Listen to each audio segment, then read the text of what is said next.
Oke, bahasan kali ini adalah matriks ya, teman-teman. Nah, matriks itu apa sih? Jadi, matriks itu adalah kumpulan atau sekumpulan bilangan, bisa juga berupa simbol. Simbol ini mungkin variabel ya. Ya, maksudnya adalah variabel bisa X, Y, Z, A, B, C, alfa, beta, gamma, dan sebagainya. Ya, jadi simbol di sini mengacu kepada variabel gitu. Jadi bisa bilangan, simbol, atau sebuah ekspresi matematis gitu ya. Nah, di mana ketiganya itu disusun, ya, membentuk apa? Persegi atau bisa juga persegi panjang gitu. Nah, kemudian kenapa bisa berbentuk seperti itu? Nah, karena dia disusun berdasarkan komponen yang kita sebut sebagai baris dan juga kolom. Nah, bentuknya seperti ini. Contohnya seperti ini. Nah, jadi ada sebuah kurung ya. Jadi tanda bahwa bilangan, simbol ataupun ekspresi tersebut dihimpun atau dikumpulkan di dalam sebuah apa? Sebuah tanda kurung. Bisa berupa kurung siku seperti ini ya, atau bisa juga berupa kurung biasa seperti ini. Jadi sama aja. Nah, yang ada di dalam matriks itu kita sebut sebagai entry atau juga elemen. Gitu ya. Jadi bisa kita sebut sebagai entry, bisa kita sebut sebagai elemen. Gitu. Nah, mana sih yang disebut sebagai baris dan kolom tadi gitu ya.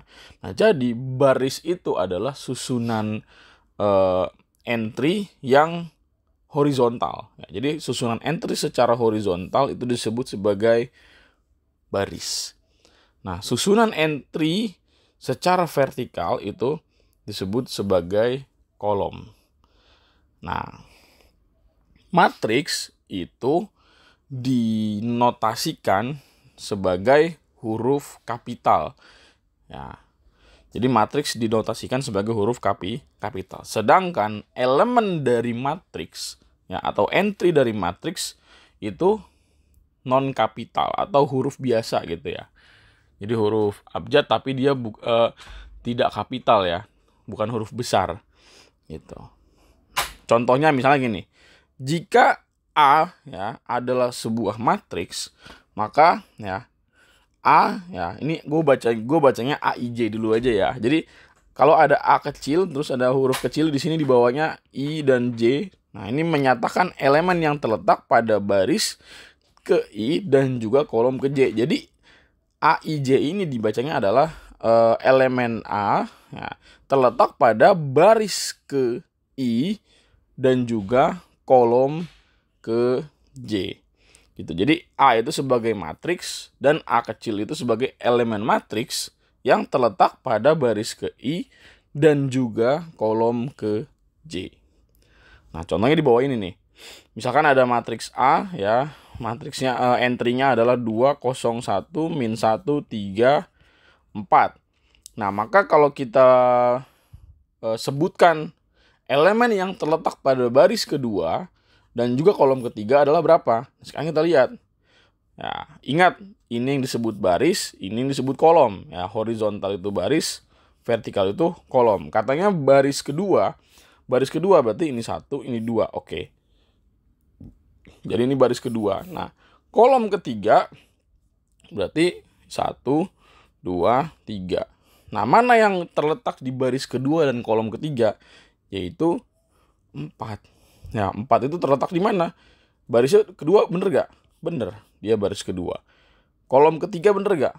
Bener, ini kan 1, 2, 3. Nah, ini kolom ketiga. Nah, berarti elemen matriks atau entry dari si matriks yang terletak pada baris kedua dan kolom ketiga adalah 4.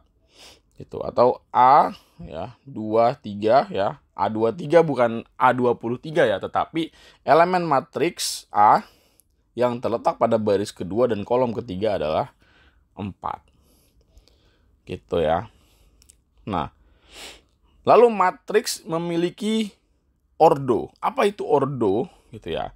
Ini gue jelaskan bahwa misalkan ada sebuah matriks A terdiri dari M baris dan N kolom, maka M dikali N menyatakan ukuran atau ordo dari matriks A. Jadi ordo ini ukuran, teman-teman. Sama seperti mungkin persegi atau persegi panjang yang kita pelajari di bangun datar, bahwa persegi panjang itu ukurannya adalah panjang kali lebar. Nah, sedangkan kalau persegi ya sisi kali sisi. Walaupun sebenarnya maknanya itu sebenarnya sama gitu. Cuman beda kalau persegi kan dia sisinya sama, jadi sisi kali sisi. Sebenarnya sama-sama panjang kali lebar gitu kan. Nah, matriks pun sama. Dia punya ukuran gitu. Nah, ukurannya yang kita sebut sebagai ordo. Ordonya berapa kali berapa gitu. Jadi kalau ada matriks M yang terdiri dari M baris ya, jadi jumlah barisnya ini dinyatakan dalam M, dan jumlah kolomnya atau banyaknya kolom itu sebagai N, ya maka M kali N itu menyatakan besaran atau ukuran ya dari si ordo matriks A. Nah, ini gue punya matriks A. Ya, ini entry-nya ada -1, 5, 4, 2, 0, 1. Nah, ingat, untuk menyatakan ordo matriks, kita sebut duluan itu baris. Ya, jadi jangan kebalik, baris dulu baru kolom, bukan kolom baru baris gitu ya. Ya, jadi penulisan dari matematikawan ya, itu dimulai dari baris dan juga kolom. Jadi kalau ada contoh seperti ini, nah ini kita sebut sebagai apa? Matriks berapa kali berapa? Matriks dengan ordo, ya barisnya ada berapa? 1, 2. Nah, kolomnya ada berapa? Ada 1, 2, 3. Maka ini kita sebut sebagai matriks dengan ordo 2 kali 3. Gitu. Ya. Nah, ini kalau contoh berikutnya yang B ya, matriks B. Berapa ordonya kok cuman lurus begini doang? Ya ingat, tadi ordo itu disebut dari baris dan kolom. Dia baris ada berapa? Ada 1, 2, 3. Ya, kolomnya ada berapa ya? Cuman ini doang 1. Ya udah, berarti matriksnya ordonya 3 kali 1. Gitu. Nah, lalu kemudian ada jenis-jenis matriks. Nah, jenis matriks ini pertama gue bedakan berdasarkan apa? Berdasarkan banyaknya baris dan juga kolom. Nah, yang pertama matriks baris. Nah, jadi matriks baris ini dinamakan kenapa? Karena terdiri hanya dari satu baris aja. Ya. Dia terdiri dari satu baris, makanya disebut sebagai matriks baris. Nah, seperti ini misalkan matriks A yang hanya terdiri dari entry 2, 1, 0. Ya, satu baris ini aja dengan 3 kolom. Ya, jadi kita sebut sebagai matriks 1 kali 3. Karena barisnya 1, kolomnya ada 3. Nah, begitu juga yang B. Barisnya cuma 1, tapi kolomnya ada 2. Jadi ini matriks matriks dengan ukuran atau ordo 2 kali 1. Gitu. Nah, lalu ada matriks kolom ya. Kenapa dinamakan kolom? Ya karena terdiri dari satu kolom aja. Ya, barisnya ada variatif, tapi kolomnya cuma 1. Kita lihat matriks A. Ya, kolomnya cuma 1 begini, tapi barisnya ada 1, 2, 3. Berarti dia disebut matriks 3 kali 1. Sama seperti ini gitu ya. Nah, kalau yang B ini matriks apa? Kolom atau baris? Nah, ini matriks apa? Baris ya harusnya ya. Gitu. Mungkin gue akan buat contoh lain misalkan seperti ini ya. Ya, ini matriks kolom seperti ini. Ya. Jadi ya apa? Kolomnya cuma 1, ya barisnya ada 2. Berarti matriks ukurannya atau ordonya 2 kali 1. Lalu ada apa nih? Matriks persegi panjang. Kenapa dikatakan matriks persegi panjang? Karena banyaknya baris dan kolom itu berbeda. Jadi tampak seperti persegi panjang. Nah, ini contohnya udah gue kasih di yang sebelumnya, slide sebelumnya. Ya, ini ada berapa baris? Ada 1, 2. Kolomnya ada 1, 2, 3. Berarti ini ukurannya atau ordonya ya. Ordonya adalah 2 kali 3. Nah, ini kan panjangnya beda nih, sisinya ya, atau banyak baris dan kolom beda ya. Maka dia tampak seperti persegi panjang gitu. Ini juga sama. Berapa ordonya? Kita lihat. Barisnya ada 1, 2, 3. Kolomnya ada 1, 2. Berarti 3 kali 2. Nah, ini ordo 3 kali 2. Nah, bagaimana yang matriks persegi? Ya, sesuai dengan pengetahuan kita mengenai bangun datar bahwa persegi itu dimensinya sama, ukurannya sama. Nah, maka disebut matriks persegi karena apa? Banyaknya baris dan kolom sama. Contohnya ini, matriks A yang memiliki entry 0, 1, 2, 3, 2, 1, 0, 1, dan min 3. Gitu.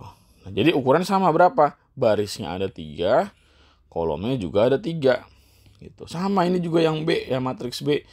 Barisnya 2, kolomnya 2. Jadi ukurannya sama. Gitu. Nah, kemudian matriks persegi itu punya komponen yang spesial. Nah, jadi matriks persegi dia memiliki diagonal. Nah, ada 2 jenis diagonal pada matriks persegi. Diagonal itu kan garis yang membelah gitu ya. Misalkan kayak ada persegi. Nah, ini kan garis sisi tepinya ya. Nah, garis yang membelah atau garis miringnya ini kita sebut sebagai diagonal gitu. Nah, matriks persegi itu memiliki diagonal utama yang dari sini ke sini. Gitu ya, atau diagonal primer, diagonal utama. Gitu. Nah, kemudian kalau ada primer ada sekunder. Ya, ini diagonal sekunder. Ya. Nah, jumlah dari diagonal utama atau jumlah entry dari diagonal pertama, ini kalau kita jumlahin, nah itu disebut sebagai trace. Ya, jumlah semua diagonal utama disebut sebagai trace. Jadi kalau 0 ditambah 2 ditambah min 3, itu kan hasilnya adalah min 1. Nah, maka min 1 itu kita sebut sebagai trace. Gitu. Nah, ini untuk yang matriks B gimana? Ya, matriks B berarti ini diagonal primernya. Nah, ini diagonal sekundernya. Gitu ya. Oke.